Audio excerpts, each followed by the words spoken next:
Hey everybody, Jamie from the Marine Doctors YouTube channel, and we are live. So today I want to cover off some of my videos that I've been talking about in the past week, or did in the past week.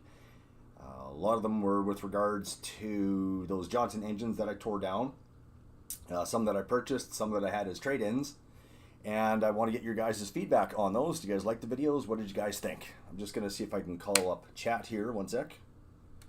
Because chat's been an issue lately. I missed it all last stream, and I don't want to do that again. Hang on one sec.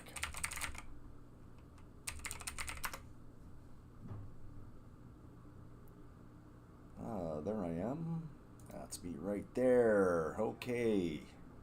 Oh, I got to turn off my sound over here. There we go. That's working, and just pull you up on my phone because, again, my chat doesn't work on the computer for some reason. I'll get there, guys. Hang on. Apologies. There we go. And mute this one. Mute. I'll just turn the sound down. There we go. Okay. Anyway, we're back. Okay, so what did I do? My videos. What did I do? Let's see here. We did, well, the $750 engines that I purchased on Facebook Marketplace.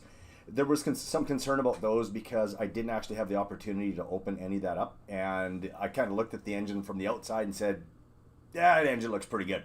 The person that I did buy it from, they said that there were broken rings or there were damage to the cylinders. Again, I just didn't know how severe. So you guys got to go along with me while I opened up those engines and peeked inside to see what the actual damage was. And thankfully, it wasn't too bad. It wasn't too bad at all. So they look like they're just going to be normal rebuilds, which I'm pretty excited about and happy about, because I want to flip these engines and not have to spend a whole bunch of money on them, because there is a limited budget that people are willing to spend on that type of technology because, well, it's older, right? So that's fantastic that those turned out. My daughter's engine, unfortunately, that was a failure. I couldn't rebuild that. The VRO pump actually failed on that one, so the check valve inside the VRO pump let go or stop functioning, which doesn't allow the alarm to sound because it still believes that it's pulsing oil through. So we ended up losing the center main and cylinder number two or four seized on it. So there's that. But I was able to locate a block in Winnipeg at a company called Outboard Rebore. So they're going to clean that up and I think bore it 10 thousandths over, supply pistons. So we're in good shape for that. So I'll still be able to get them back on the water, which is fantastic. Another engine that I'm sitting there that you guys may have seen in the videos kind of in the background is a 60 horsepower Mariner. I'm juggling with the idea of repairing that one. I know it needs pistons. I've scoped the engine already because we can't actually pull the head off that engine because it doesn't have one. It's just a water jacket cover. So I've scoped that one already. So I know that it does need pistons. It does need rings. It does have wiring issues. I don't know if you saw the videos or not, but you can see the wires hanging out from underneath the hood. So those have to be cleaned up. That's not a big deal. But I also think I remember when the customer originally brought it in that there was an issue with the tilt, and it might be leaking fluid out through the top. So I don't know if I can replace that seal. If I can take apart the ram itself, then I can replace the seal at the top. If I can't do that, then I have to replace the ram and the piston at the bottom as a complete unit, and that's also a cap then too.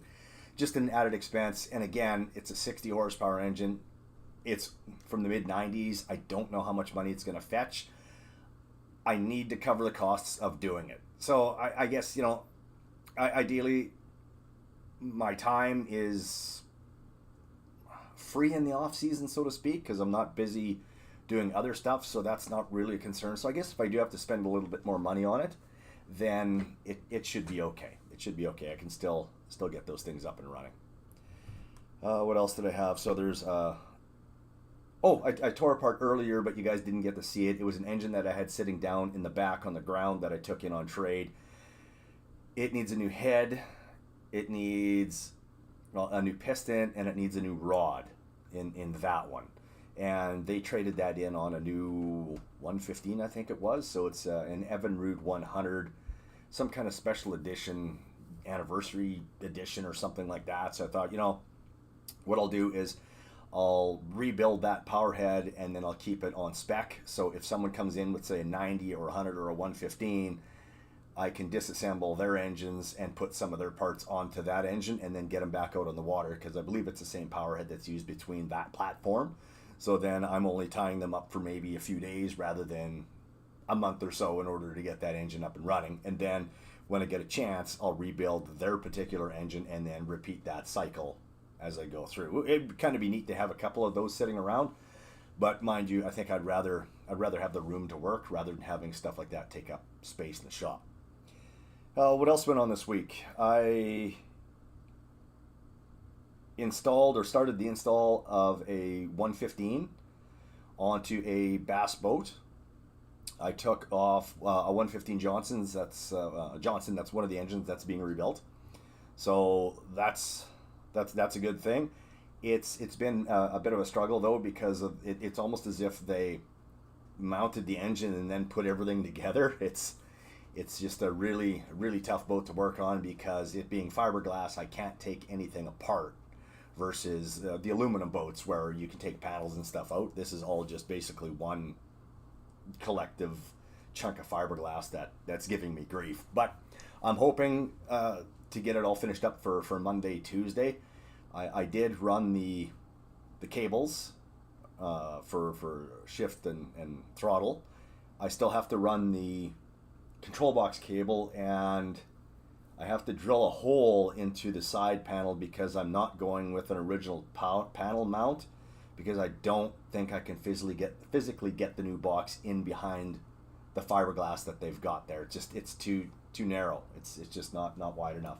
So I'm going to put a box on the outside, which will simplify the install, but then I still have to drill a hole because I want to hide his cables so that they're not seen and they run to the back of the engine. So I still got to do that. The engine's been mounted. A buddy of mine came in a wreck yesterday on the weekend here.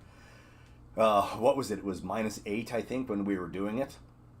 So we had the door open in the shop because there wasn't enough room for the hoist and everything to be in place and do it all with the door closed. So yeah, it was a little bit chilly, and the boat was full of snow. So there was that. Cleaned it up best we could, and then laid on some cardboard and had at it and got the engine in. So we've got that'll be finished up, like I said, Monday, Tuesday. We finally had an engine show up. I ordered a 15 horsepower, let me get this right,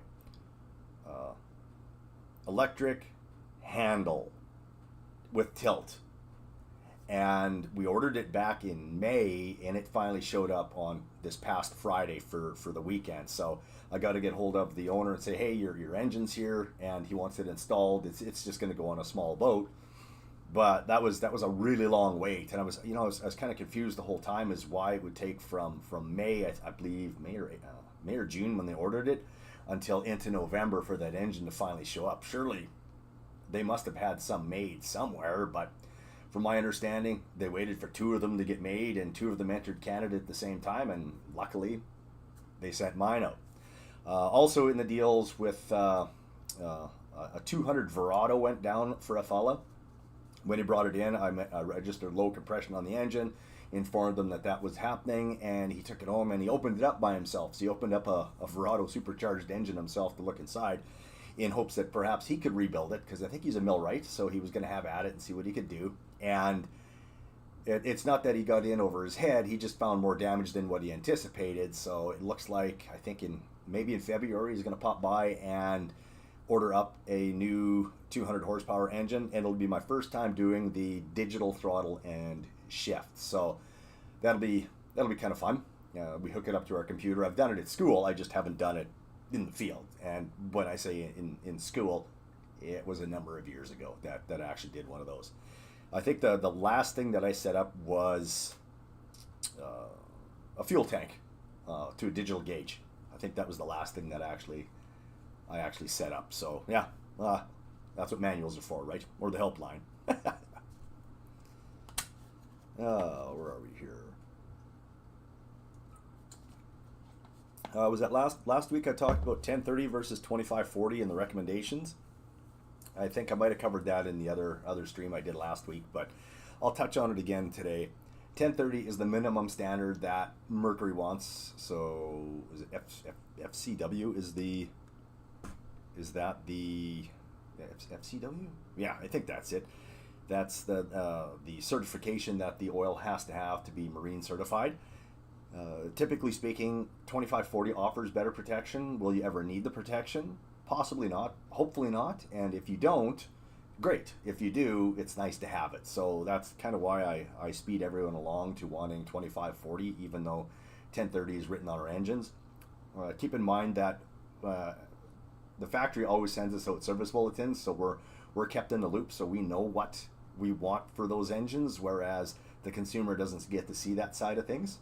So if we make a recommendation to change up to a certain type of oil, it's for a reason.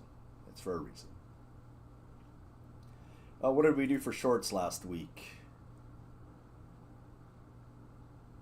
I think the shorts was just the advertisement, so to speak, for the long that was going to come out.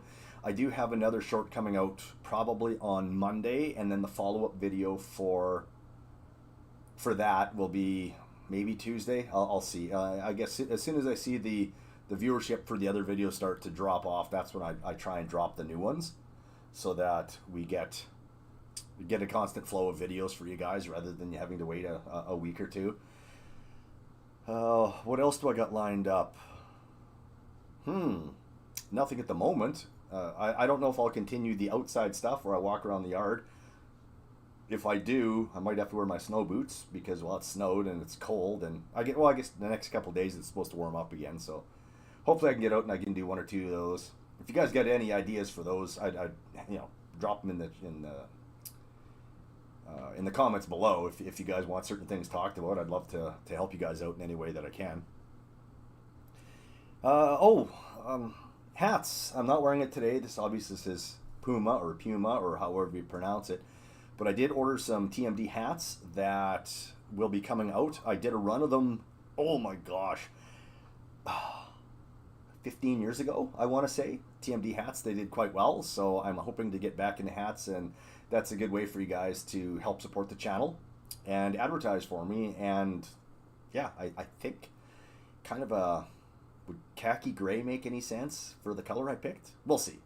Anyway, they should be here fairly soon, and maybe you'll see me in the videos wearing them, or probably, well, definitely you'll see it in the live stream. I'll have my hats on. I don't know how in depth I'll go with my gear that I'll be, well, flogging or selling.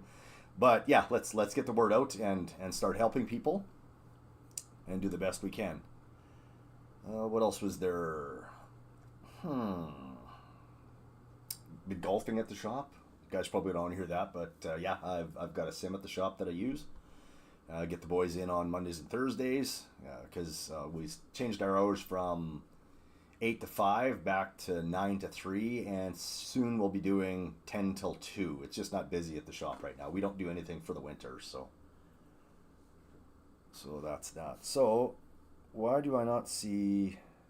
Oh, that's because, I was going to say, why do I not see the messages? And it says, because it says messages, but there aren't any.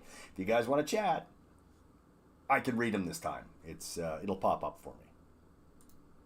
Unless it's, okay, where are we here? Older videos. Well, not much to talk about that other than they all fall off. I could sit here and I could complain about YouTube all day long. Oh, one thing I did do with my YouTube channel is I removed all my hashtags and I removed all my channel tags, and it seems to have made a world of difference in the popularity of the videos, because now they're being served to more people rather than just a thin line of people, which seems to be working a lot better. So I'm going to continue with that. And one of those things with regards to YouTube is you have to experiment with YouTube, because YouTube's always experimenting with you. So, let's drop this into the channel too. I was experimenting on creating an app, and the app was going to be flowcharts for repairing engines. So, for example, the engine cranks, but it won't start. So what the app was going to be you click on something and it would take you along a step-by-step journey on how to look for or fix the problem that you were having. But speaking of problems I was having was problems of getting it to look proper in the app the way I wanted it to look. And I might jump back at it over the winter because, of course, I have free time in the winter. But it was just getting frustrating for the amount of work that it was taking, although I was using AI to assist me. The programs that they have for the creating of the apps, some of them just aren't very user-friendly, I guess. It's not that you need programming skills, which I developed those a lot of years ago when I was running my forum, because I had to fix Perl script and CGI script and some JavaScript and things like that. So I dabbled in that stuff a bit. It's just that it's almost as if stuff is written by someone that doesn't really have streamlined communication skills. So how can I explain this? You're looking for somewhere to make a change, and although AI is assisting you and trying to tell you where to get to, the app just doesn't make sense. And those are some of the problems I was running into, and it was just frustrating. So I took a break for a bit. I'd really like to get that done for you guys. I think it'd be really cool for you guys to be able to do that, whether you're a tech or whether you're just a do-it-yourselfer. And the DIY guy, I guess, would really benefit from it, because if we can get that out there and you can follow the steps that you need in a way that I follow my steps, or they're stored up here, obviously. I don't use an app to do it. But look for certain things to speed things up when you're diagnosing your problems so that you can fix it a lot quicker or more efficiently, and in most cases less expensive, so that you're not swapping out needless parts that you don't need to swap out. I also, I was thinking, and this might be cool for some of my other videos that I put up on YouTube. What I was thinking of putting up symptoms and seeing if you guys could come up with an answer of why something is, or what's actually going wrong with an engine. So, for example, an engine comes in, the customer complains that it doesn't idle properly. When he goes to throttle up, the engine dies, but if he pulls the choke out, the engine runs, right? Those are symptoms, and leave that up to you guys to answer in the comments below of what you believe might be the issue is with that particular engine. Now, why do things like that, right? Why couldn't I just tell you, or why can't I just make a video of how to do it? Is we could probably cover off a lot more content that way for people to be helped, right? Because if they get and they watch people write the symptoms or follow the symptoms, sorry, and then give their answers, and then they ask their questions down in the chat, it gives them a way to learn better on how to make the repair themselves. Or if they have to phrase a question to me or phrase a question to a marine dealership, they'll have some insight on how to do something like that. So again, speeding up the process and so on and so forth for people. Some of the videos. What did you guys think of the damage? The broken rings, the water intrusion. Spoiler alert. There were two, trying to show you guys two water intrusion ones, and one, believe it or not, was a smoking gun, and that's the one that you guys are going to see on Monday, Tuesday. It's really apparent what happened to that engine, and it's very common, so that should be another straightforward rebuild for me, which is great. And I want to keep in mind, guys, or peeps, that I have been checking the gear oil on these engines to make sure that there's nothing going on in the gear case as well. Oh, Chris just sent in a message. Because of the cost of the new engines is so expensive, I would think the rebuilding of any older two-stroke engine would be cost-effective as long as the crank and block are good, no matter of the manufacturer. And I'm going to agree with that, yes. So the only thing that we have to do or be aware of, Chris, when we're rebuilding these engines is, number one, we have to warranty the engine. So warranty my work, obviously. But number two is they're still going to want warranty on the electronic parts, or on the gear cases. Now, this is stuff that I'm selling.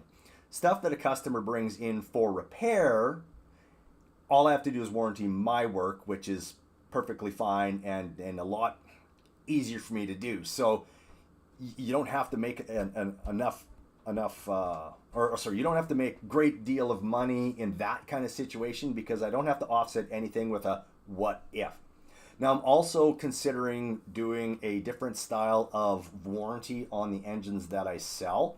I have heard other dealers do it where they, hear me out. If customer takes said engine out and said engine that I've just rebuilt blows up on day one of the trip, I'm going to stand behind it and I'm going to look after it. Whether I reimburse the money or whether I fix that engine again, I'm going to help him.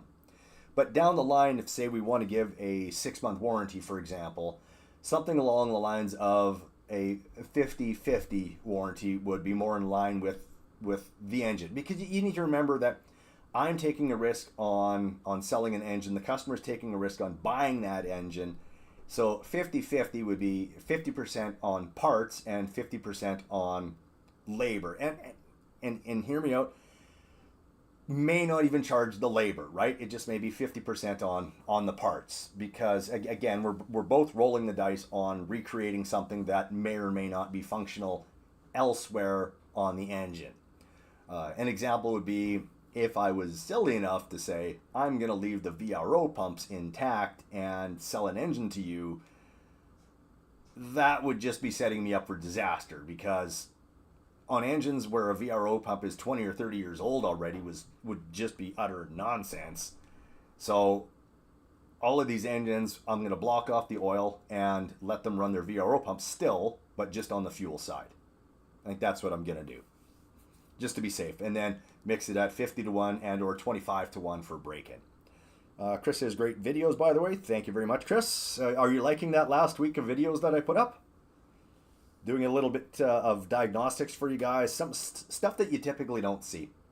I know that people will take you, or other channels will take you through, okay, we've got an electronics problem, let's figure it out, let's swap this part out, this is how it works, or this, no, now it works, I should say, being part swappers, or they'll disassemble a carburetor, or I watched the video the other day and I was just shaking my head, because in order to make content, or to make the content seem better than it was, they ran the engine in water that the drive wasn't deep enough in, and then stated that the engine wasn't pumping water. I just shook my head. It's like, gee, no, guys, no, don't do that. Like, put the engine deep enough in the water, run it. Like, in order to make the content longer, it didn't pump water. They had to take the gear case off. The water pump looked fine. Well, obviously, right, because it is.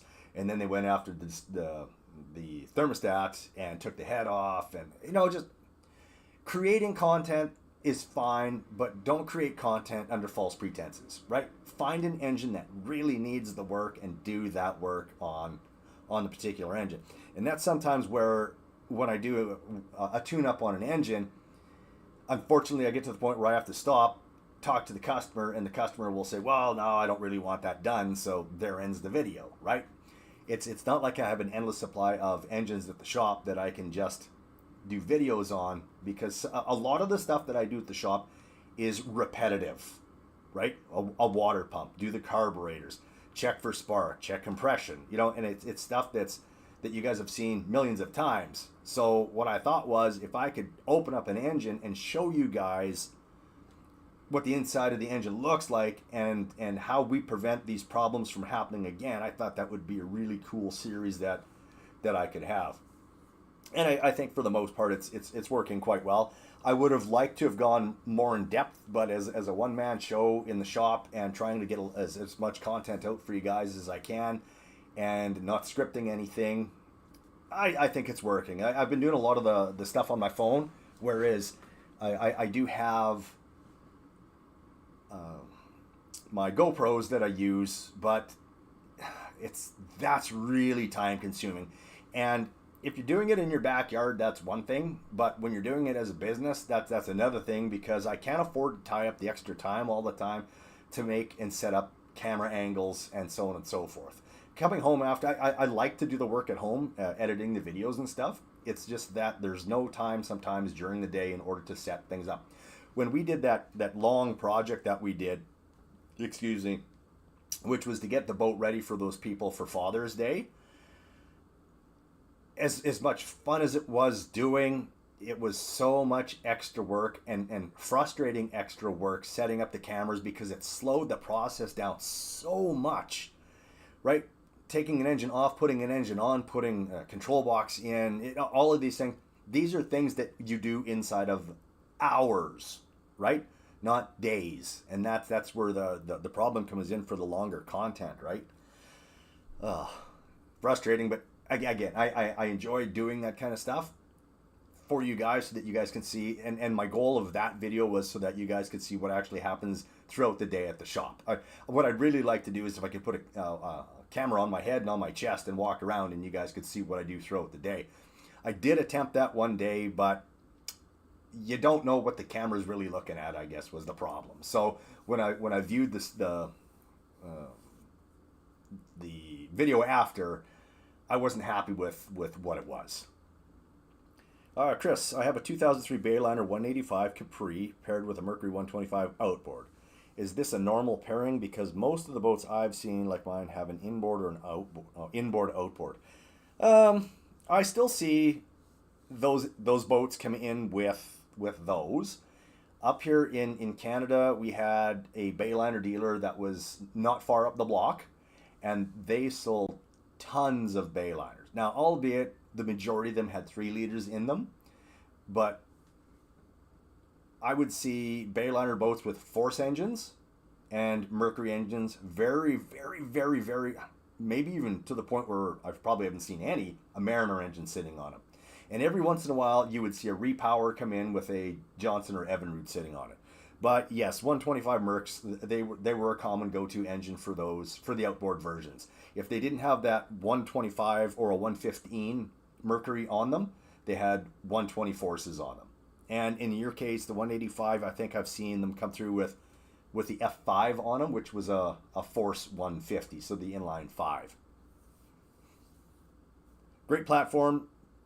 The engine's a great platform. The Bayliner itself, maybe by 2003 was starting to be a better product, but the stuff from the 90s, man, interiors just completely destroyed by the time anything that I see now just destroyed on the inside. Just literally destroyed. 2003, do you have the big square gauges, or do you still have the 85 millimeter round ones? That's another concern, because you may never find those square ones anymore. Who decides which motor goes with what boat? This may be a stupid question, but I've always wondered about this. Okay, no, that's a really good question. When a manufacturer sits down to create a boat, let's use anything that's not a Brunswick or a boat that belongs to an actual engine dealer. Okay, so they sit down, they create the design for the boat. Typically, a 17 will take a 115. A 16 takes a 90. A 15, for example, used to take a 75. Is how this would work. They would build the boat for those specs. The only thing that changes, though, is based on the manufacturer or the engine that they want to put on that boat. So, for example, the Bayliner boats would have that kind of step back or platforms in the back corners that would not allow for a wider engine. So you might be able to horn shoe a Johnson or an Evinrude in there, but it might actually hit those steps. So that boat was not made for those engines. It was made for an inline engine at that particular time, whether it was Mercury or Force, right? So that's how that comes about. So with regards to the transoms and things like that, I don't think that the transom's any more beefy. I think it might go further across to the sides, but I don't think it's any thicker in circumstances to house a 90 through a 115 in your case, where that boat is, I don't think it's any bigger. Maybe once we get up to the 150s, the 200s, you'll get a beefier transom overall, and the transom comes down to supporting the size of the engine, right, for weight and the power that it's capable of. But the other thing that you also have to keep in mind is you could probably hang a 150 on your boat, right? Maybe they did make some that came up with 150s. Let's say they did. So if we've got a 150 that's on that boat, what if we put a 175 on it or a 200, right? Because a 150 Verado, let's say we stuck a 150 Verado on there, we used the time machine, it was made back then, we drop it onto your boat, we put a 150 Verado in there, we take the 150 off, we put a 200 on. Okay, so they weigh the same, it's an inline 4 engine with a supercharger on it, but it just creates more power. So the next thing that the manufacturer would have to look at is what is the safe speed that boat could travel at before A, the hull gets crushed, or literally just comes out of the water and becomes dangerous to drive. So that's why we also see limitations on horsepower is the boat simply can't handle the speed. And I've heard that in the past or seen it in the past with Fisher boats that we used to sell, which were aluminum. You could run them all day long with a 135 on them, the 17-foot boat with a 135, no, was it 19? No, 18-foot boat with a 135 on it. But as soon as you drop the 150 on it, there was no problems on the back side of the boat, but the hull would start to split from the extra pressure that was created on the hull as you're zipping down the lake from the pounding. And that was based on speed. Chris, I love the Bayliner. It has the round gauge. It's super good because you can always replace those. Handles great. Seats are very comfortable. My Canadian wife likes this much better than the... Was it one? Something's in the way on my phone here. 150 Larson that you had before? Sorry, I can't read that. It's behind something. Yeah, so that was one thing that I did like was the seats were always spongy and comfortable. I like that about those. A lot of the manufacturers now are making the switch to seats that are stiffer, just like in the automotive industry. I've got a 2018 Chevy truck, and it's got nice seats in it if you like sitting on plywood, because there's just no comfort.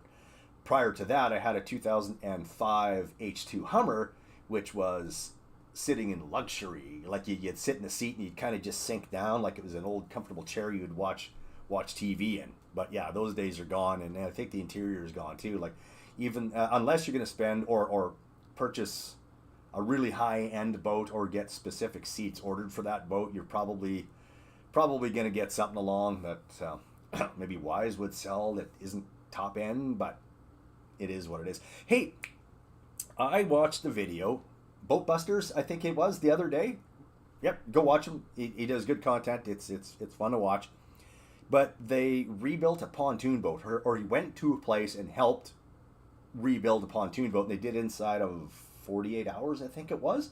But that was really cool to watch because they stripped it right down to the pontoons and the frame and then built it all back up inside of 48 hours.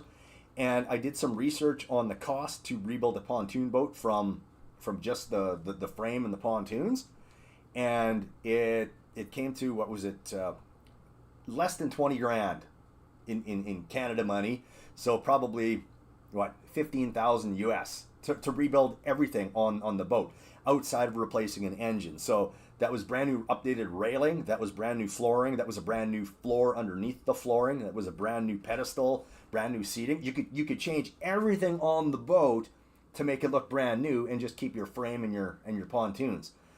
And I explain that to people when they come in is if you've got a pontoon boat and you're sick of your pontoon boat and you want to buy a different pontoon boat, just fix yours. Get someone competent to make those changes on it. Like take the rail off, order a new rail. A new rail, although it serves the same purpose, if you update it, it'll look like a completely different pontoon boat. Change the seating, add different fish finders, add different electronics to your boat to make it new to you. And that was one thing that I did this spring for one of our customers was I recreated, well, no, not recreated. I did create some things inside his boat, but I put new furnishings in the back. I put a new live well in the back. I installed a water pump for him so that he could have running water. And I put a new stereo system in and Bluetooth control. So unfortunately, he had issues with the Bluetooth controller this past summer, so wasn't able to use it because there was something wrong with the switch, which I repaired this fall. So hopefully in spring, he's going to have sound again. But yeah, there's those. So always remember the frame or the interior of a boat no, let me start that again. Not the frame and the actual frame of a boat or the hull of the boat is just that. That's all it is. You can always add casting platforms, different seating, different electronics, gauges, put a second windshield in if you don't have, change the windshield, take the arms off the side of a windshield so you can use it to troll with and things like that. You can always make changes to your boat rather than having to spend oodles of money. And brings me to another thing. One of my customers, he owns a Bayliner, but it's a stern drive. And what he did, because he wanted the boat to look different, was he took it out and he got it vinyl wrapped.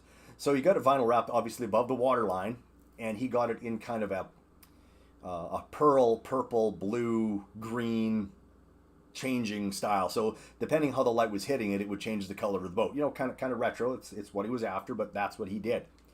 And he was having a conversation with his uncle because his uncle said that he wanted to go out and buy a new wakeboard boat. And as he was trying to explain to his uncle, well, he's got a big tower on his boat. He's got a large engine in it. It's a big, heavy boat. He's got a decent wake. Why not just update his boat as well? So spend $5,000 or whatever it is to change how the outside of the boat looks, rather than going out and investing, oh God, in our area, $80,000 minimum to get into one of the inexpensive, the ones that are made by Bayliner. I don't remember the brand name. I'm sure my brother would be, if my brother's watching the stream right now, he'd be shouting it at me, but I can't remember what it is. Maybe he'll text it on my phone and I'll be able to tell you guys if he's watching. But $80,000 or higher. We've seen them in our area now for over $300,000 for these boats. It's just insane. But granted, he can't pour water into his boat or make his boat heavier to create a bigger wake. But what he probably could do is just get some of the sacks that they use or the bags that they use, throw those in the corners, and fill those with his bilge pump or fill it with something, water somehow. And well, I guess he'd have to have it in and out, because I suppose as close as he got the shore, it'd be a horrible mess as his drive dragged on the bottom, right? But yeah. Chris says, I think you should consider getting back into boating. You should not let bad memories ruin your future enjoyment and experience. I love boating so much, very relaxing and stressful after a stressful day of work. Yep, and I agree, Chris, and that's also one of the reasons why we're going to take and fix up my daughter's boat. So that's the engine, that's getting done. And I had a customer come in the other day, and he wanted to purchase my dad's old fishing boat that I have in the corner, old/new, because it's barely been used.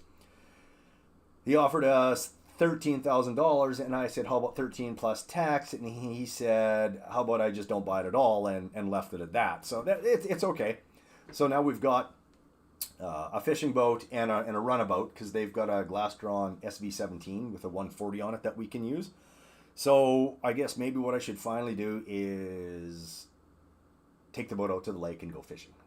I can't do that right now. Of course, I could say that right now because the water's getting harder, but maybe you're right, Chris. Maybe that's what I should do. Just for something else to do when we're out camping. There's a lake that's not far, and you know what? Maybe I'll get the bug if I step out on the water. Maybe, yeah. Once I'm there and once I'm on the water, I like it. It's just all the work that's prior to getting the boat ready and putting it in the water and all of that stuff. Those were the issues that I had with Pops, right? It was just too stressful. And my brother will say the same thing, and that's why he wouldn't go anymore either. It's just, it always turned into a fight. Huge fight. Huge fight. Not that this matters, but I'm pulling my dumbbell and a dog stuff off of this channel. And I'm going to move it over to and I've started moving or migrating it over to its own channel. I know that, or believe it or not, I do know that there was people that actually found me through that and then stuck around for the marine stuff. But yeah, I'm going to move that over to another channel, or like I said, I have been moving it over to another channel. What else we got here?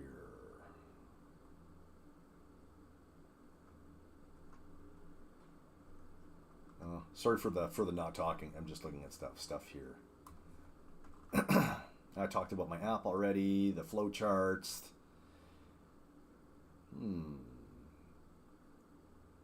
Oh, yeah. Why is it that the videos, so for example, I had a couple of videos do really well for me.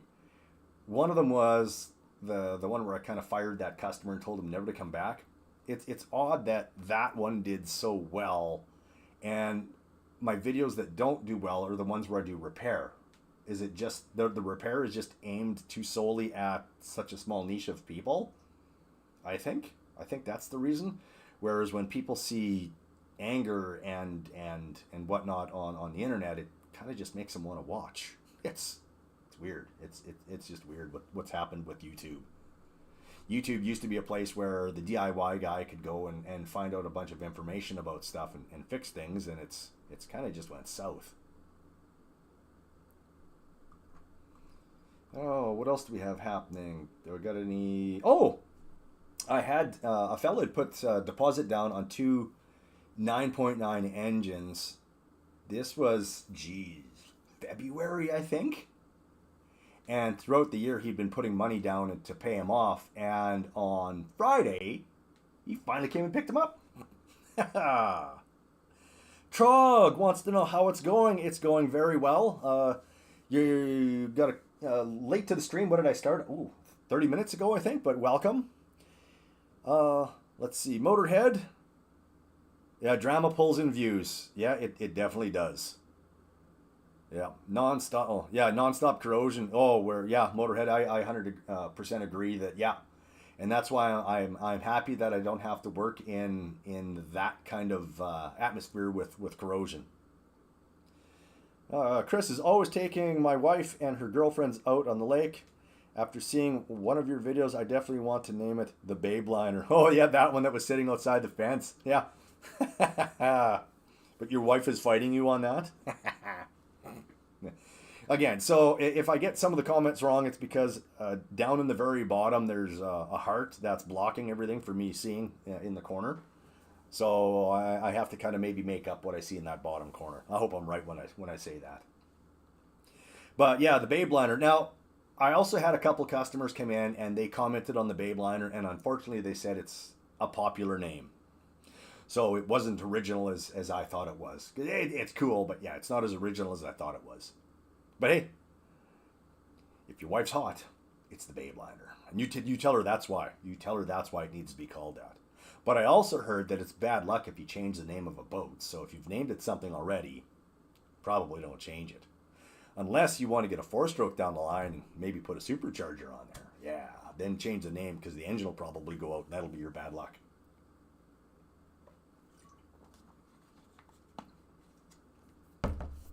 So, Trog, Motorhead, what are you guys doing today?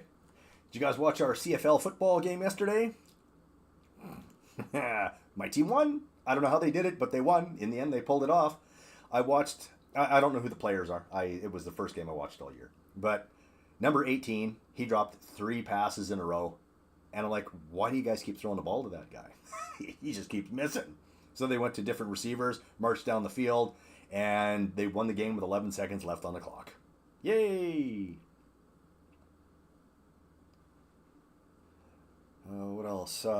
Yeah, that's kind of almost it. It's not that I don't want to sit here and talk. I'm just running out of stuff. So if you guys want to lead me along with chat, that would be fantastic.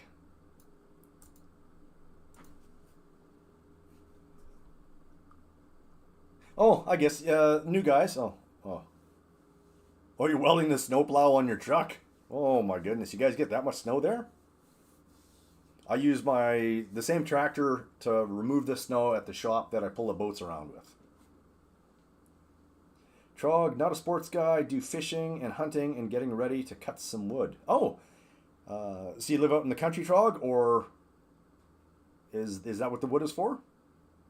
Is that your sole way of heat? Or cooking, I should say, maybe?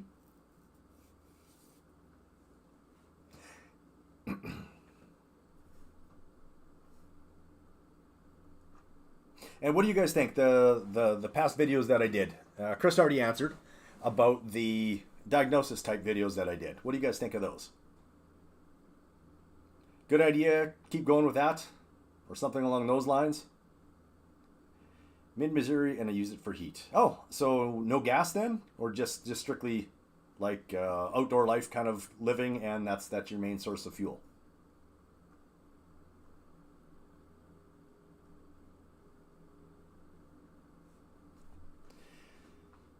Here's something that you guys may or may not know. The distance of that the spark can jump in a spark tester dictates how well the engine will run. Really? Yeah, it does.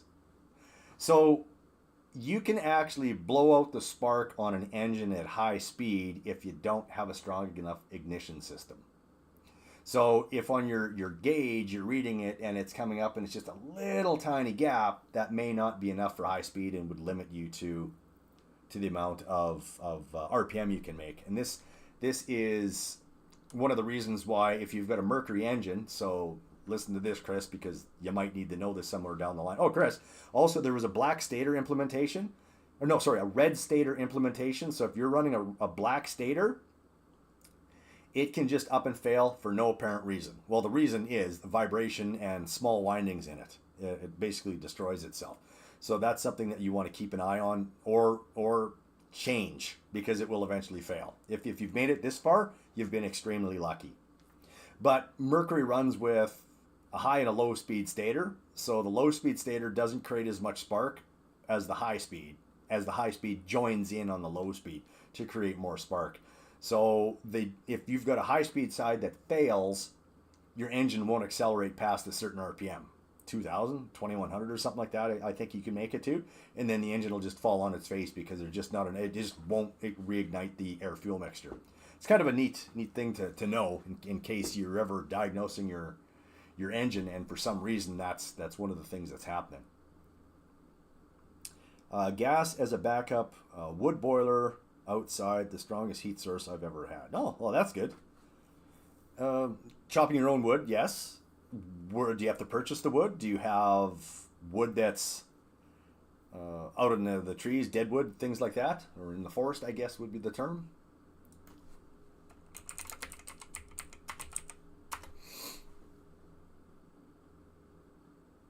It's always interesting to know what the people that watch my channel are up to or what they do.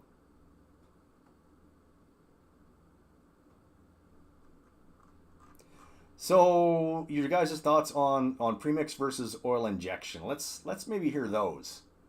I know that I did that the video the other day where I talked about oil injection failing, but I've also had people come in and they've had premix failing too, because they simply the order of operation of the way they did it. Now they put gas in, then they poured the oil in, and then they started the engine. Well, you know what happens then, right? You just get straight gas. So you can have issues with premix versus oil injection as well.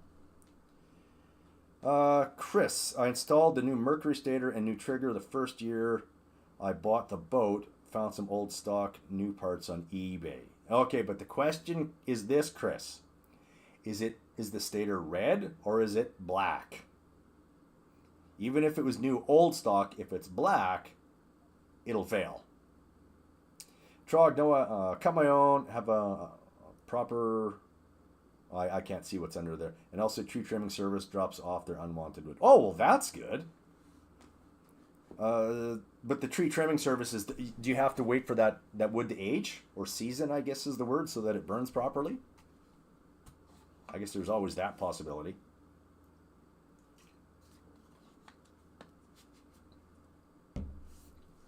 It's red? Oh, okay. So you bought the updated version of the Mercury then. Okay. So then you've got the white and the white green that come off of there. Yeah, that seemed to cure the problem with the stators failing, because we were replacing them like candy, and it was expensive for its time. It was, for guys. So what we stopped doing was doing the conversions and just purchasing CDI product and putting those on, because that was just straight across. There was no adding in whatever the hell that black piece is. I don't know, capacitor, I don't know what it is. Never even looked into it. I'm sure it has a name, I just don't recall what it was. It's already seasoned, been doing it for about 10 years now. Well, that's very good. And a large stockpile. Oh, yeah, well, you've got to have heat, right? How cold does it get where you are, Trog? Where I am, in January-ish, February, we'll see minus 30 to minus 40 is what we'll see. Yeah, and Chris, yeah, a lot of people didn't know that at the time. There's been some items on Mercury engines through the. Oh, I keep taking myself off camera. Sorry, guys. That have been not very good through the years that come down to having to spend money on. So the Optimax, for example, and some of the four-stroke engines, they had ignition coils that they replaced for free up until 2014, but the customer would pay the labor. And we went through tons of those, but anyone from 2015 on were on the hook. And these coils now, 10 years later, are $350 or something now.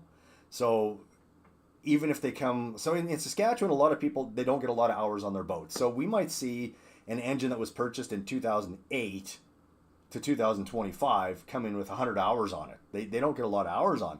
So Mercury's, I think their rule of thumb was if you can make 100 hours on those coils, you are okay. But we still see guys that are under that. So then you're telling them, you're kind of rolling the dice here, because if this coil blows a certain way, you're taking out the ECM. That'll be hugely expensive. Minus 5 to 20 degrees in freedom units. Nothing terrible. Oh, yeah, fair enough. Yeah. So you could probably always stay ahead of the cold with wood.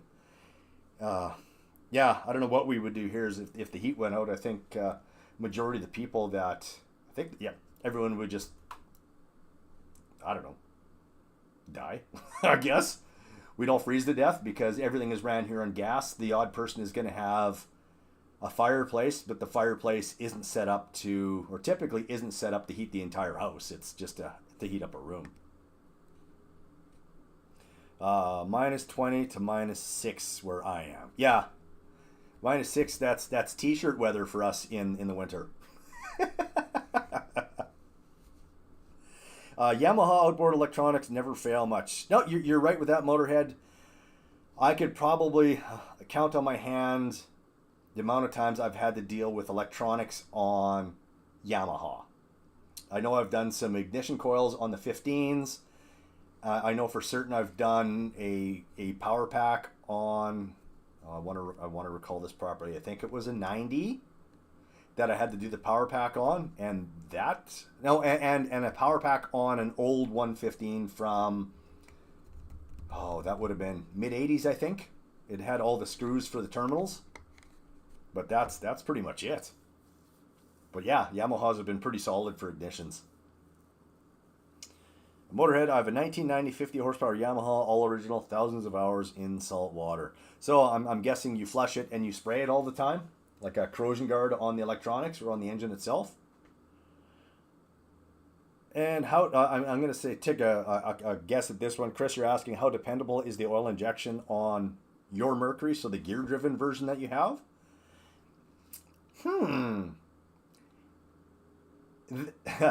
How can I say this? Your oil injection is fantastic as long as there's oil getting to the components that drive the oil injection system. How does that sound? So you've got a nylon gear that sits on the inside that runs to a steel drive gear, which then runs your oil pump.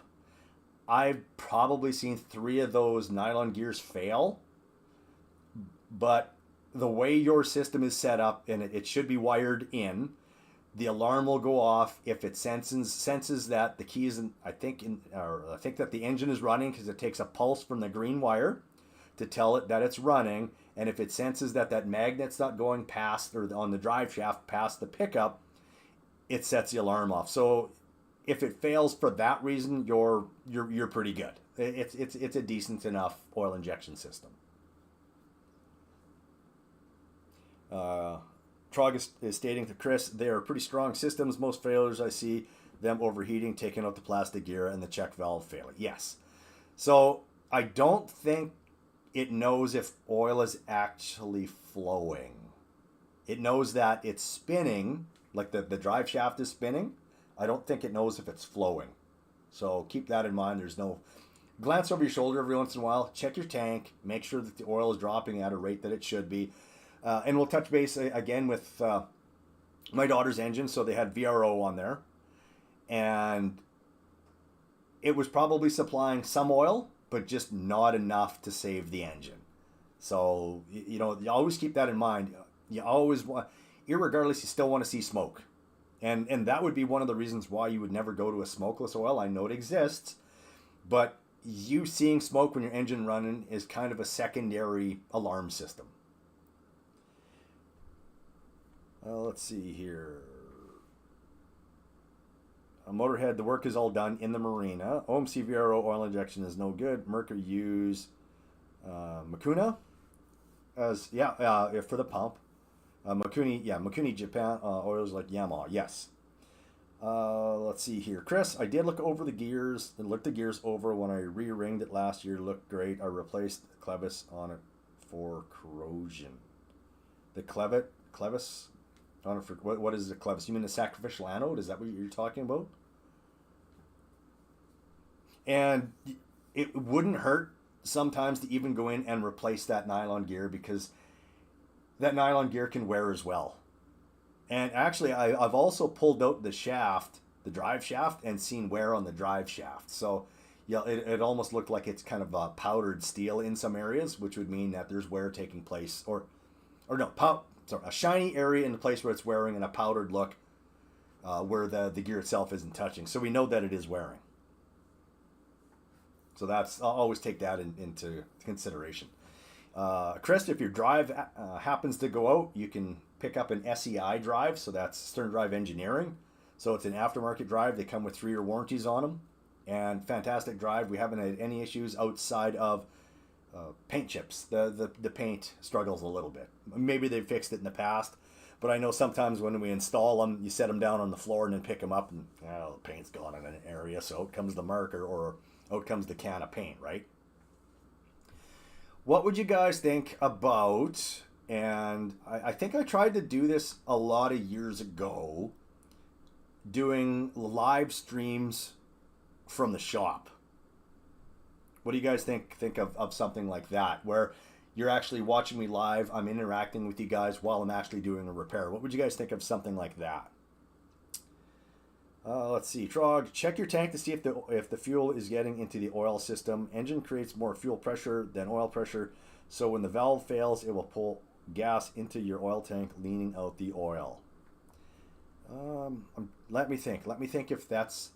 We're supposed to have that check valve in between. If you're talking about mercury, that should hopefully be stopping that from happening.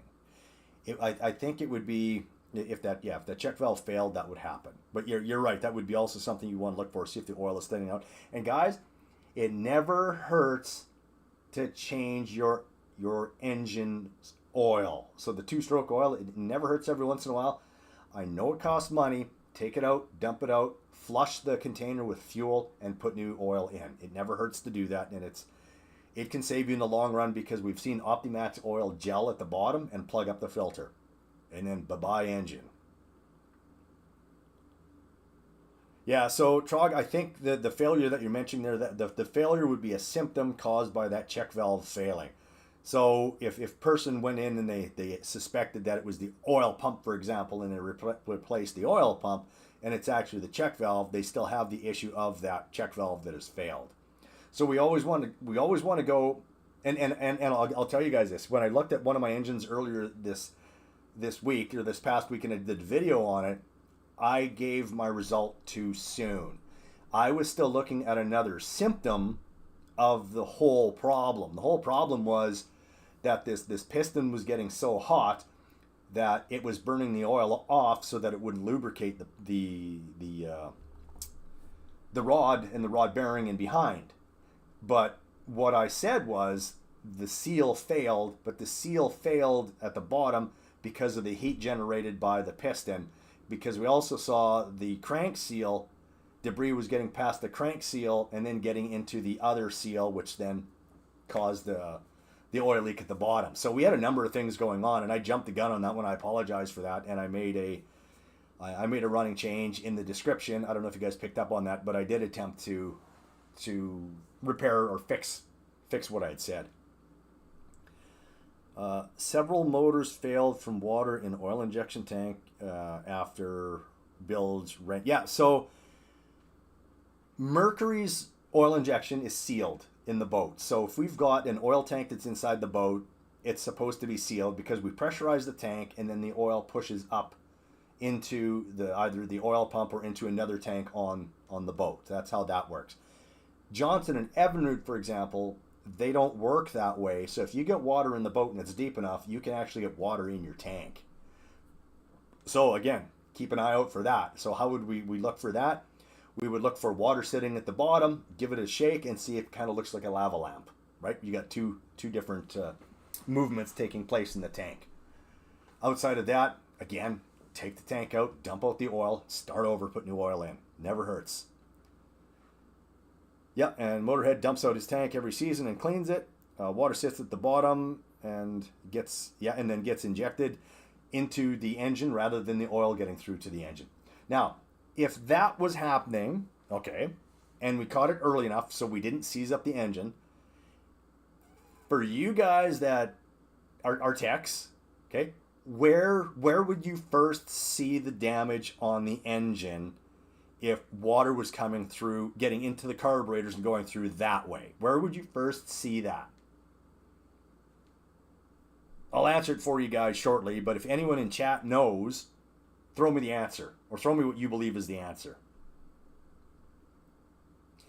Seen a lot of the 115 Optimax engines, the cowling axis lets water into the tank. Yeah, it can do that too. Another sign that water might be getting into that trog would be when they tilt their engine up, oil comes out through the top of the tank because the tank isn't sealing.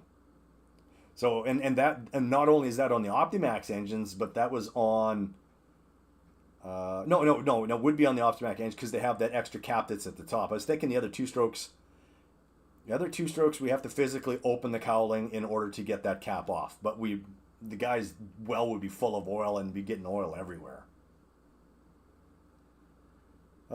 Chris is, I'm really impressed that the Mercury barely smokes even at cold start. Once I can smell it though. So I guess using your smell, and I touched on that in a video the other day where pine trees and smelling two-stroke oil reminded me of the lake. So yeah, I guess if you're not smelling the two-stroke oil, that's another reason to go back and check and make sure if it's pumping oil or not. But barely smokes. There's a setting on your oiler, if you look, and it'll have two lines on it. And the lines are what you set with another lineup line in order to set the amount of oil that the engine is getting. So we should see oil. How much oil, again, varies by the type of oil we're using, the conditions outside. So if it's a cooler day, you're probably going to see a lot more exhaust or smoke come out. Hotter days, we see less. I know that sometimes when we run engines on the dyno, we can fill up the entire yard with smoke and exhaust. It's pretty cool, but you definitely don't want to be standing in it because you're breathing it in, right? Trog, first damage I would see would be caught soon enough is in the spark plugs. So explain, what would you see on the spark plugs, Trog, if you were to see anything on the spark plugs? What would be your indication that water's getting in there? Would it be that we're misfiring on those cylinders, which we're probably doing? But let's not talk about. Let's look at it from the point of view that some water is getting into the engine, but not enough to make it stop running. So I've had tons of engines come in that they'll have water in their gas tanks, they'll have primed it up, it runs for a bit, and then the engine dies because it eventually pulls the water through and the engine stops running. So not that scenario. We want the scenario where some water is going through, so whether it's going through with the oil or if it's going through the gas, if we were to pull the head off or had the ability to pull the head off or look inside the engine, where would we first see damage? So you have to remember that heat's being created, the water's going to heat up, the water's going to steam, but at some point the water's going to be liquid and it's going to create damage in one place first. First damage, okay, should be white smoky colored oil on them or cleaned off carbon deposits. Okay. Yes and no. Depending on the amount of water going through, you're 100% correct. We should see a milky substance either inside the combustion chamber, which is where the piston is and the spark plug is. So yes, we can definitely see water there, and that's usually due to water intrusion through a failed gasket, with the result of the water pump itself pumping adequate water in to do that. Okay, that's kind of my take on the situation. The other would be if we're running, and another play we would get water in there is if we stop too fast on the lake, and the engine goes down the idle, that big wave comes in behind, goes up through the exhaust and gets into the bottom cylinders, gets pulled in. Engine will stumble and die. Kind of where I'm going with this is, hey, KQ, thanks for that. Yeah, hit the like button, folks. That'd be fantastic. Or subscribe, even better. Great. The one engine that I pulled apart, and I guess you guys haven't seen it yet, and again, spoiler alert, is this. On Monday or Tuesday when I drop the next video, it's 100% water intrusion problem that this engine was having. And if it happens on the exhaust side first, now this is where I was going with this truck. If it happens on the exhaust side first, that's where you're going to see the water intrusion taking place and the damage on the piston and the piston wall. We're going to see fine scoring on that side. If we have it coming in through the intake side, which would mean through the carburetor or through the oil, if it's caught soon enough, you're going to see the scoring on the intake side where the water is actually coming in. Because remember, the water comes in as a liquid and then gets steamed, and then it spreads around and causes either rust or damage everywhere else.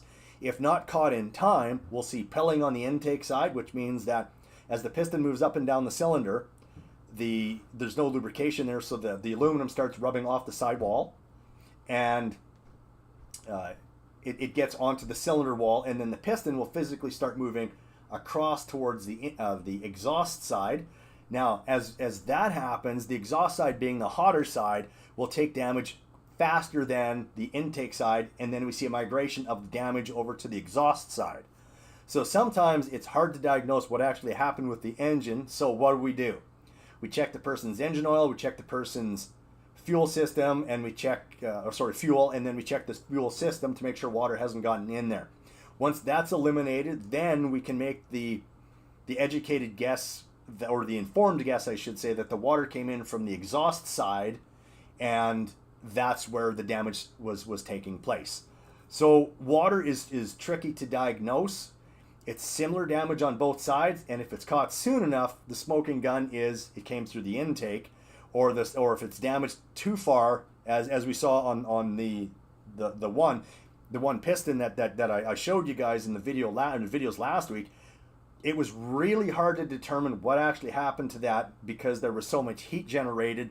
The piston swelled up to the point where any evidence that we had in that cylinder was obliterated. It was completely gone. Let's see here. Chris has been using Amsoil 2-stroke oil, full synthetic. You're saying as in the engine ingested directly from the intake, not through the fuel system. Well, the fuel system is going to put the fuel through the intake, which is going to go into the engine, right? So we're not talking about an Optimax engine, for example, or a DFI engine. We're talking about a 2-stroke engine. So as the water comes through and hits that engine, it's going to be liquid, it's going to steam, it's going to wash the oil away right where the intake is, where that piston's moving up and down, where the intake ports are, and you're going to see light scoring in there take place first. Once it's bad enough, like I said, it starts to steam the whole cylinder, the piston starts to move across because the clearance is now out, because we've got the pilling on the cylinder wall, and it physically pushes the piston across.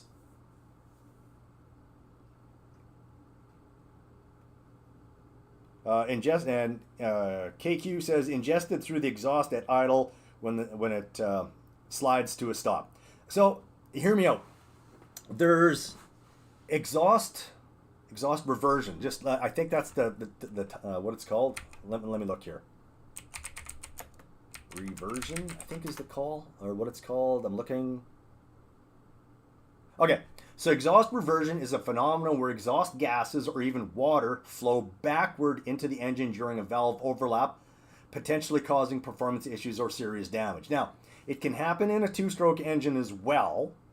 Okay. Now, KQ, you hit the nail on the head there. So ingested through the exhaust at idle when the boat slides to a stop. So that's that big wave that comes up behind. If the engine's running slow enough or there's a misfire, you can draw water into that cylinder. It'll immediately turn to steam and wash the oil off the walls. Excuse me. So then if the engine dies, we restart the engine runs poorly until lubrication gets back in that cylinder and away it goes again. Now, the problem with exhaust reversion is this. In theory, we're not supposed to shut the engine off at idle. We should shut it off at a faster speed. So we would turn it off, say, at 1,000 RPM or 1,200 RPM. The reason for this is we're still going to have the piston moving up and down, which then pushes the exhaust gas out of the cylinder. Now, why would we want to push exhaust gas out of a cylinder? One of the byproducts of combustion is water, H2O. So we see this on cold days. You go, oh, my engine's really smoking. Well, it's not that it's smoking, it's steam. That steam can stay inside the cylinder. If it's not pushed out, it sits inside the cylinder. It condenses, and then it actually physically rusts the cylinders. So in the winter, we spray the engine in order to combat corrosion. But by inadvertently shutting the engine off at idle, and if you've got a little bit of wear on the idle, it's even worse, or sorry, a little bit of wear on the engine, and when you shut it off at idle, it compounds the problem, and we're left with more water in that cylinder. So a lot of these things I've been finding out, even this past couple of years when I've been scoping the engines, in an effort to explain, well, why is there all this damage taking place inside these engines? And due to water, when they're getting them winterized, and you know they're clients that you've worked with or customers you've had for years, they winterize them every year. So why are we getting these rust deposits inside these engines? And that's why it's because of exhaust reversion. If you guys want, Google it, take a look at it, and it's pretty slick. So water can be sucked back into the cylinders, leading to hydrolock or corrosion. Fuel air mixture can cause poor idle, misfires, and hard starting. And well, they talk about valves and stuff, but that doesn't really apply with the two-stroke. So that is a real thing that does happen. But then we've got another problem. Exhaust reversion is one thing that we're attempting to combat by running the engine faster. But when we turn the engine off and we're at heightened RPM, what stops the engine from doing that extra stroke and just physically pulling water back into that engine? Because you got to think of an engine as an air pump. We're pulling air in on one side, but because we've got air fuel mixture forcing air out the other side, once that air fuel mixture is spent and no longer there, it's going to pull whatever's in on the backside back through. So, you know, it's kind of a catch-22. Do we try to combat the exhaust reversion, or do we just roll the dice and shut it off and hope for the best? I don't know. During your boat season, do you guys get so backed up you have to work weekends and late nights? When I was working on my own, I would work sometimes a little bit of overtime, but my dad refused to pay me overtime. The way he looked at it was this: you're not working fast enough, and you're trying to make overtime for yourself. So I would, if I needed to get something done for a customer to do the right thing, I would stay and I would work longer. I never got reimbursed for that. So when 5 o'clock or 3 o'clock or whatever my shift was done, I was done. If something needed to be done on the weekend, the customer just waited. Now what I've done over the past couple of years was hired staff, and I would jump in with them if they fell behind in order to get stuff done. So if we fell behind even further, I have friends that have mechanical knowledge or I'm able to teach that would come in, and they would do some of the smaller things like gear oil or water pump changes and things like that, or oil changes on boats, so that my main guys were able to do the big projects. So we were able to kind of stay ahead of everything, but not really. My yard, I think, will hold loosely 40 or 50 boats, right? So if we don't have people storing boats there, or people not picking up their boats and things like that, we can always have a rotation of 40 or 50 boats that we can do work on, not counting loose engines that show up. So we've got our customers or our clients that drop off. 4 or 5 engines every week that have gone down, and this is a normal occurrence. So and plus customers with drop-in engines, right? So we might at any time have 30 or 40 things that need to get done inside of a week that we attempt to get done. So like I said, we'll roll over, I'll bring friends in, or my brother-in-law would sometimes come in and lend a hand. But now next year, my son is no longer working there, and Joey quit this past year, so it was just me and Tej this year. My son has moved on, he's moved off to the mines, so now I'm on my own. So I don't know what I'm going to do. I know that my son is going to work 2 in, 2 out, so he's going to be hopefully available if I need him to come in and help me. My buddy Rick, he comes in and helps. He actually helped me this past weekend install an engine. I got a buddy Brian. They're all mechanically inclined. They are these people that I do pull in, and maybe I can have them come in on days off. I do know that Brian, for example, I've had him come in for 2 weeks spans when he takes his vacation from other jobs, and he also doesn't work Fridays, so that might help out. We're gonna see. We're gonna see how it is. I just may have to start getting, unfortunately, selective with some of the stuff that I do. So some of the big projects, like engine rebuilds, like I just took 6 engines over to the machine shop. That might be something that I have to do now at the end of the year, unfortunately, rather than getting the customer back on the water. I'd really like to get them back on the water. I 100% do. But if it just becomes that it's too much, it's too much, because I want my weekends out at my campsite. And I want to go. I want to go golfing at night. I want to do my stuff, and I won't let work get in my way. Well, to a certain extent, I guess. It is what it is. It's gonna be. It is what it is. Okay, caught up in chat. So yeah, there's that. So how do we prioritize things? Is for the year. Is when a customer comes in, if it's something that's we can do inside of an hour, it's very likely that we'll hop on that very quickly and get it done so that boat is out of the yard. Now, another thing you got to keep in mind, the more boats that we have in the yard, the more complex the logistics of moving everything around becomes, right? Because we get to the point where we pile boats in the middle of the yard, and then we've got boats all around the outside of the yard along the fence, right? So that's where we would typically park them. When they start coming in with pontoon boats and large boats, they take up a lot more room. They stick out further into the yard. I've got almost an acre of land, but the building sits on a considerable amount. So I've got a big yard that we can fill. But it takes time to move boats around, especially when customers don't pick them up. So if we've got to move their boat around 3 or 4 times because it's always in the way, we might be burning off 10 or 15 minutes where we could be doing repairs on someone else's boat. It would be fantastic if we could just say, hey, let's just charge these people because we're moving their boats around and we're doing maintenance moving these boats around. But it kind of crosses that line where you don't want to get the customer angered by that, because they probably won't accept the reasoning behind it. It's kind of like, and this becomes an issue. When a customer drops off their boat, they say, would you like me to leave the tarp on, or should I take the tarp off?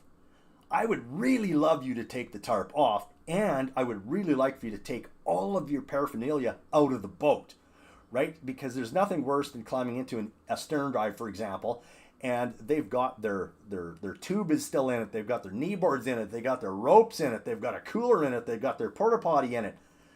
So you've got 10 or 15 minutes where you're moving their stuff around just to start work. And tarps become an issue because when it rains, if they don't have their tarp set up properly, now we've got 45 gallons of water sitting in their tarp. And it's not just sitting in their tarp, now it's leaking into the boat and it's getting everywhere. So this past year, I had Jillian work at the shop. That was my son's girlfriend. And what she was tasked to do after a big rainstorm was to go around and empty all of these tarps. But if our labor rate's $150 an hour, if I have to spend, or my guys had to spend an hour to go around and remove water from these tarps, now we're losing $150 an hour if it takes these guys an hour to do that. We're losing money by having to move these customers' boats that are sitting there, right? We try and organize things in a fashion so that it works, right? So that we can actually move the stuff around and in a decent fashion. But you just sometimes you get so bogged down, and we've got one dyno. Well, we've got two. One isn't operational because it needs repair, but we've got one dyno. So you've got one guy waiting for a dyno where he's in the middle of the yard because that's where it sits. And I know I've heard people complain on some of my videos that your yard's a mess, there's water everywhere. Well, we run the engines where we run the engines, and then if we get rain on as well, we fill up the yard with water. So some of those videos where I'm walking around, doing my videos, you're going to see water on the ground, and people have complained in the comments that the place is a mess. Maybe if you'd clean up the water off the ground, you'd be able to sell a boat. Well, the whole thing about the whole video I was doing at the time was the fact that I don't sell boats. So obviously they didn't pay much attention. But yeah, I hear you guys. I understand that. And it would be easier for us if we didn't have gravel on the ground, because then we wouldn't track dirt into people's boats and then have to spend time cleaning out the boats. Again, not charging the people for that because, well, we did it, right? That's kind of the way we look at it. So back to the question, during the boat season, do we get so backed up? We do get backed up, but a lot of the times it's not strictly due to repairs. There's other things that take place. I know my brother's shop where he works, he works at a big shop, and they actually have a runner or a person that moves stuff around for them so that they can continue swinging wrench, making the big bucks. And again, because they get paid the big bucks versus the lot hand who might get $15 or $20 an hour to move boats around and have their next boats pulled in and get them ready for them to work on. We don't have that luxury, unfortunately. So anytime we have to move stuff around, clean boats, empty water out of boats, it's all at $150 an hour. Do we have to deal with the penny pinching Frenchman up there? Well, where I am, there's communities of French-speaking people, but we're not like Quebec and Ontario. I'm out west, and we speak English, French, Dene, and Cree is what we speak out here. I understand one of them. It's English. I know some French words. I actually had some customers in the other day that were from up north. They were from the Dene tribe, so they were speaking in their native tongue. So I asked them what they were talking about, and they said Korean because they thought it was funny. Yeah, whatever. And then they explained to me what the language they were using. So we have two official languages, which are English and French across Canada, but we're not forced to have to learn French. We're not forced to have to learn English either. It's just that English is the dominant language in Canada.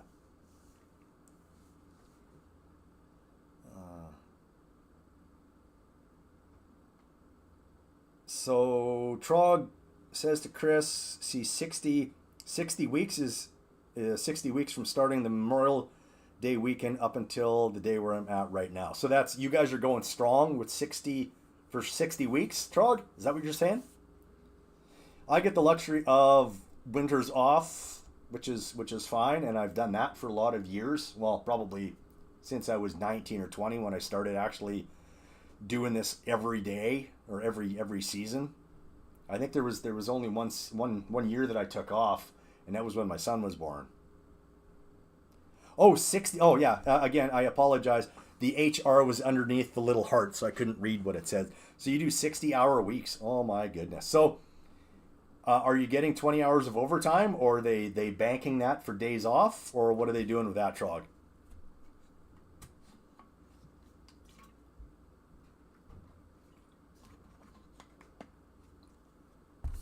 That is wild, Chris. That's a lot of time. Another thing is the 10, that's what, 10, 12 hour days? Yeah, 12, no, that's 12, yeah, 12 hour days. My question for you, Trog, is this. At some point throughout the day, do your diagnostic skills drop off after 8 or 10 hours when you start to get tired? Ah, yes, the old family business where you just do salary. No, I get it. I understand. And I think that's kind of what it was at the shop too, where it was just salary.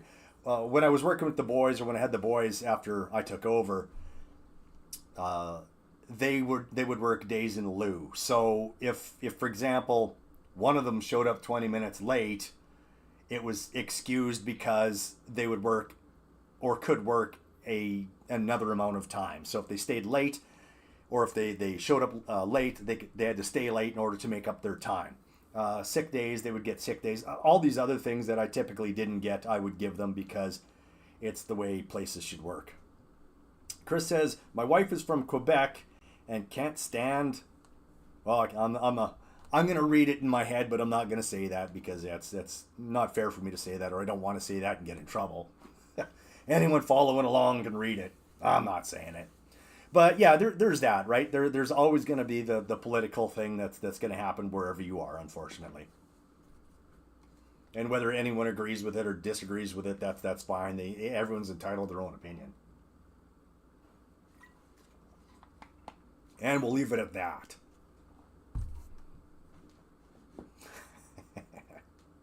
Crazy.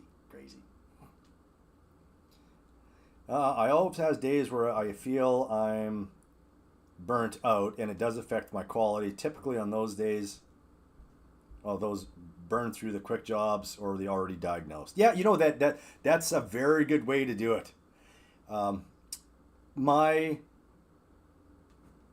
How can I explain this? Wednesdays are my big job days, and I kind of always set it aside because Wednesday appears to be the slowest amount of walk-in traffic and or phone-in traffic that we get at the shop. Mondays and Tuesdays, you're lucky if you can get to the back and throw a wrench because everyone's got an issue.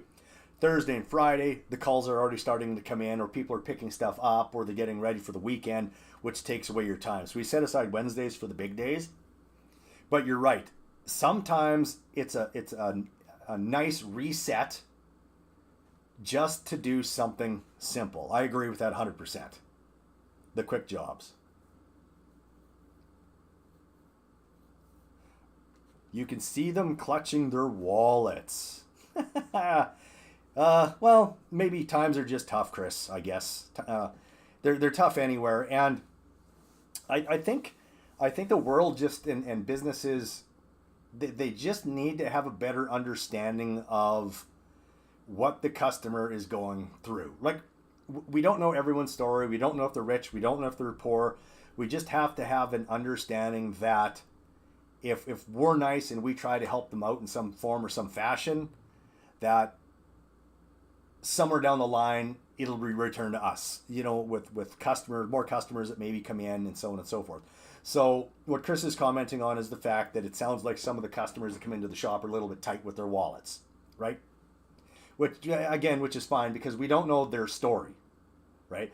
And myself, I'll use an example would be if someone comes into the shop and I've got a used part that's in the back and I don't feel that the part warrants a charge, I'll just give it to them.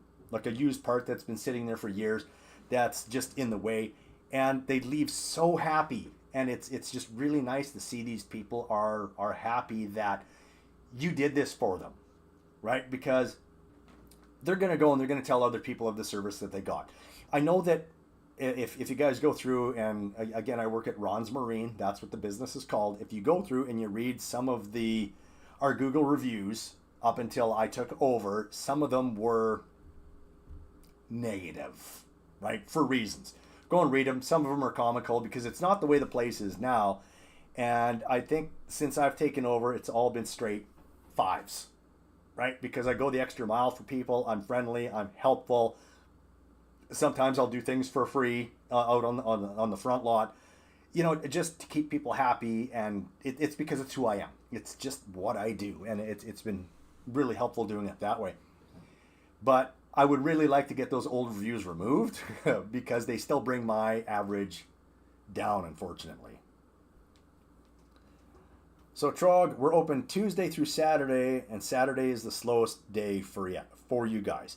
And that my dad, he worked Saturdays all the time. If it was a long weekend, he would work Saturday. He would sit down there and in most cases do absolutely nothing. Or he would tell me on Monday, yeah, a couple people came in. I was able to make $50 in sales. Okay. That's why I don't work Saturday. In our business, and Trog, you could argue this out or talk to the people in charge and state it this way. If they're there on Saturday, they shouldn't be there on Saturday. They should be there on Monday because they're supposed to be out at the lake using their stuff on the weekend. And that's my approach. I shouldn't have to be there on Saturday. We have a marine dealership that is open on Saturday. And if they need oil or they need peripherals or they need whatever, they can purchase it at those places. But keep this in mind. If they need oil or they need life jackets or they need peripherals, there are other stores in the city or around your area that likely sell that stuff. Costco sells things. Canadian Tire, if you've got those stores, say a PV Mart, whatever. Stores like that, they've got things like that so we don't actually have to be open on those days because we work hard during the week getting people ready for the weekend. It would be a damn shame if we didn't have a weekend. Granted, you've got Sunday and Monday off, but Monday, man, that should be your bang on day where people are bringing stuff in. Now, if you're a dealership, okay, and I'm going to assume you guys are busy, and that's why you're able to stay in business. But if you don't open until Tuesday, don't you lose a lot of business on Monday to another dealership if another dealership is there? But if you're the sole guys in the area, it's perfectly fine, and people will just have to do it that way, I guess. I don't know. Chris, no, it's been that way for 30 years. These guys are well off with much more money than me, and they're just cheap. I try and save people as much as possible. I don't believe in wallet flushes. You know, fair enough. Again, you can only do what you can do, right, for people, right? You know, there's people that are going to appreciate the fact that you do stuff for them, and there are people who would even take that in a negative way. You know, I could see, and this would probably be rare, if someone came in and, well, no, you do see this. You do see this. Someone will come in that is well off, and you inadvertently judge them when they come in. They say, well, you know, I'm kind of looking for a 115 horsepower engine, and you tell them, well, it's around 20 grand, but if we've got a 90 for X number of dollars, when you shouldn't be making that judgment call because maybe they can easily afford the $20,000, but you're trying to be helpful by suggesting something that's less expensive. And I've been caught up in that too. So there's times where you should and you shouldn't be that nice guy. Maybe there's times where a person should get a better read of the customer before you attempt to even help to the point of being that kind of helpful, right? I guess is what I'm trying to say. You do for the Bass tournament people. Oh no, if your area supports that, then by all means. I apologize. I didn't mean to step on toes, and that's fantastic. Yeah, but yeah, we don't do Saturdays here because the walk-in traffic is minimal. We do offer a service where if someone needs to pick up their boat, for example, after hours, they can pay us with a credit card and we'll leave it outside and they're welcome to pick it up. If, for example, it's rainy and poor outside and I've stayed in town or we know the forecast is going to be bad, then I might open the doors on a Saturday where if someone wants to come and pick something up, I'll meet them down there. And I've done that in the past where I'll drive down and meet them there, or in after hours sometimes I'll even go down and help them get their boat out. Or if they want to purchase an engine, for example, at that time, I'll definitely meet them down there at that time and say, hey, 7 o'clock, let's do it, kind of thing. And not really. We do Sunday money off for getting parts into the shop. Saturday's diagnosis day, and parts are coming via land and sea or Mercury, so our off time is planned to our downtime on waiting. Oh, okay. So you guys don't carry a lot of in-house parts. Is that what you're saying? I know that a lot of places, that's what they do. So my brother's place, for example, they don't carry a lot of parts. Everything is ordered in. So they do the diagnostics and then they order the part in and then they put the part in and then the repair is done. We will typically carry a line of, well, you can't have everything, right? So we carry the most obvious parts: power packs, switch boxes, spark plugs, water pumps, carburetor parts, gaskets. We deem they're important. Gear oil, obviously. Gear oil seals, numerous seals for the gear case, so that we can have the turnaround time that we have. So we like to get boats in and out inside of a week for sure. A lot of the repairs that we do are 1 to 2 days, and it just blows customers away, because a lot of the times they call, yeah, your boat's ready. Oh, I can't come pick it up. I thought it would be a week or 2 weeks. So we definitely try and get stuff done. Trog has a lot of parts stockpile. I don't carry this. I just don't carry the 600 plus parts. So and again, like you're mentioning there, you can't carry everything. There are, like, for example, for an Optimax, why would you in-house an air pump, for example, a $1,500 part that may or may not sell? And I 100% agree with those scenarios. Gear cases, for example, it would be really nice to bankroll the gear cases and have them all in stock, but then we've got room issues, and we've got the fact that the money that's sitting in the bank we're collecting interest on, money sitting in parts we're not collecting interest on. So there's always that aspect of it as well. So I guess it also comes down to how a person wants to run the business, right?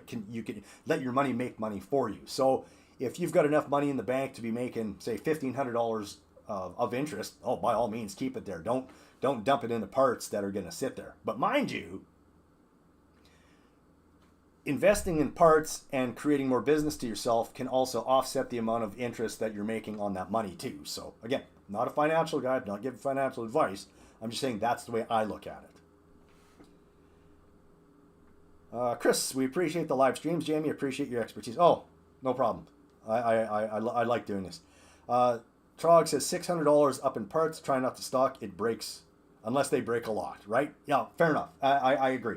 If it's a fast moving part and it's expensive, it's worth having in stock. What would be an example of that though for $600? Thinking. Fuel pumps. Fuel pumps would be an item that you could definitely have in stock and keep around for those reasons.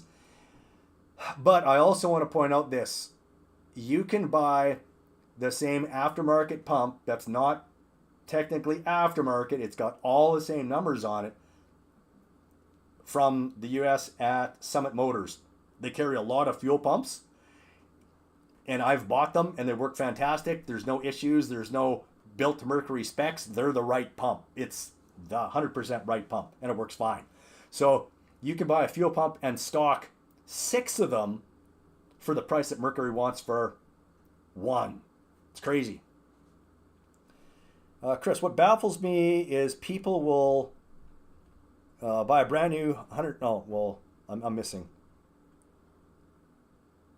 They'll spend $100K on a brand new Silverado and then wait 10,000 miles to do an oil change.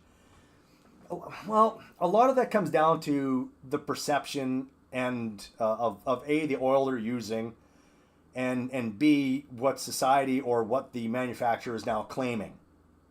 Okay, so they make bold claims like you can get up to 20,000 miles now on this oil. Okay, that's now 20,000 kilometers or whatever it is on this oil. They also put the oil monitors inside or on the engines now to say that you're at 50%, you're at 20%, you're at 15%, whatever it is.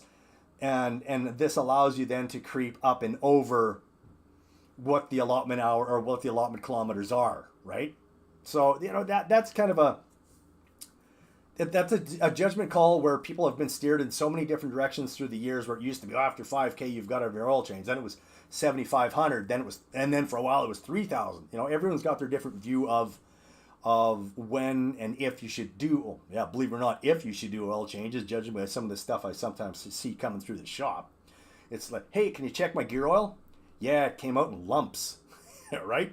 Or it came out like water because it would just lost all of its viscosity, just completely done. Like and I get what you're saying there.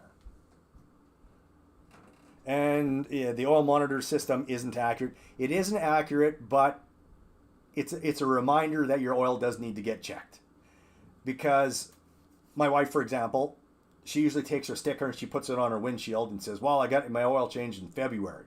And then the sticker disappears. Falls off, whatever. So at least if you've got the oil change thing on there and say, or the timer on there, and you say, well, we're at 30%, maybe I'll go in and get it done now. It's still going to be better than if you let it run down to zero, obviously.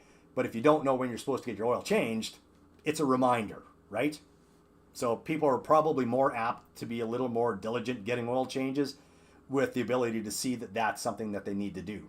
Again, it's because there's so much access to the internet. And the internet says so many different things that people just get lost.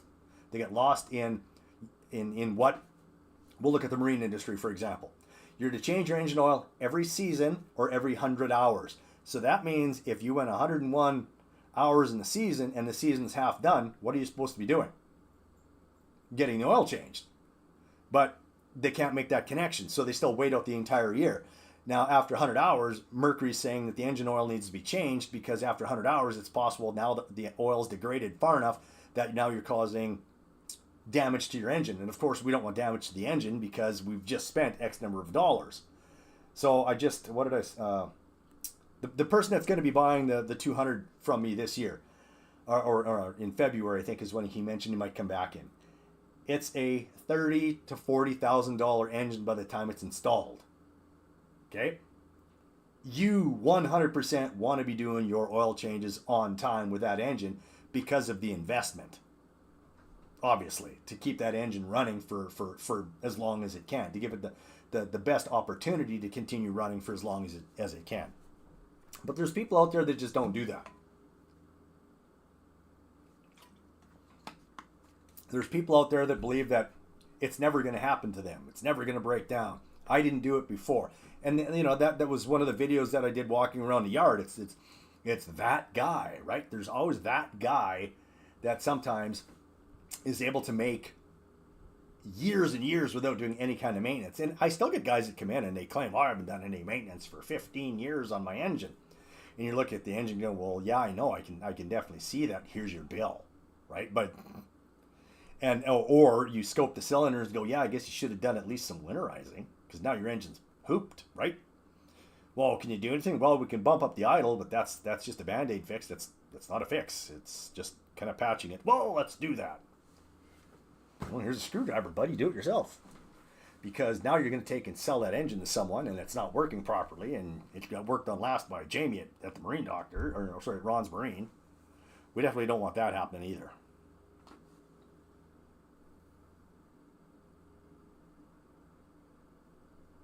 Just checking messages.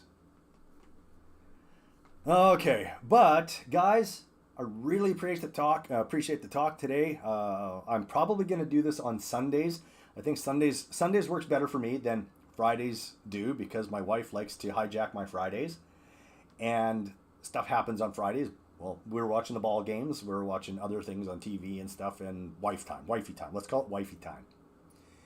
So Sundays is probably when, in most likely cases, I'll be doing my live streams. Oh, and the other thing I asked was, would you guys want to see live streams from the shop with me doing work there and chat with me while I'm working? Trog, I got one customer that didn't change his water pump on his outboard for 18 years, and when finally checked it on the engine, it was still healthy. Yeah, well, extremely lucky. We don't know how many hours they actually put on it, and it depends what manufacturer it was too. So I know there are some manufacturers out there where set for a long enough time, the water pump will just disintegrate. We're not going to mention those manufacturers because I don't want to get in trouble, but I'm sure those in the industry know of those pumps. They just disintegrate.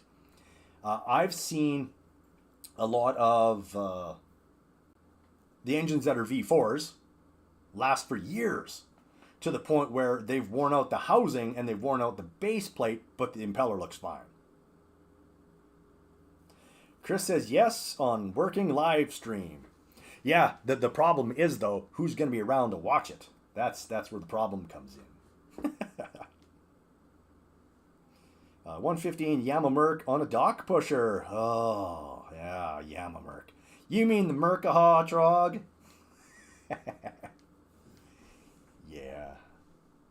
sounds like someone came downstairs. Pontoon converted to push docks. Oh, that's interesting.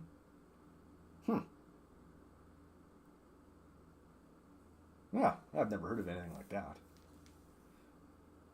I can't watch, but probably wouldn't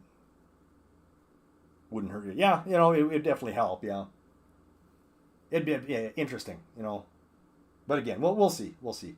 I don't know how I would set it up. Maybe just off my phone. I think. I know I've done it in the past when I did a teardown of a 115, and actually I was able to chat with someone. I don't know. I think I posted it the other day in chat, or sorry, not in chat, in one of the comments. Someone was asking about it. I just unfortunately don't remember who. Or someone found it and put it up for me, I guess. Interesting. Anyways, that's my cue. I heard the door open behind me. I better get going because it's been, what, almost 2 hours we've been doing this? Almost, yeah, coming up 2 hours. Appreciate you guys hanging around. 100% appreciate the fact that you guys talk to me in chat. It makes things a lot easier. Makes the stream worthwhile doing for sure. And I guess I'll drop another short. I'll see how things are going today. I've got another short that I need to drop for the last opening of engine number 4. And I've already got the video shot for engine number 4. So that'll be dropped on Monday or Tuesday. So you guys can see what I diagnosed with that one and whether or not you agree with it. If you guys agree or don't disagree with it, by all means, comment in the chat and let's chat it through. And we'll see. All right, Trog, thanks for joining. Chris, thanks for joining. We had, who else did we have here? We had KQ was here. Motorhead was here. I think that's all that was chatting. Those that stuck it out and watched for the entire time, I appreciate it. And I'll see you guys in the next video. Laters.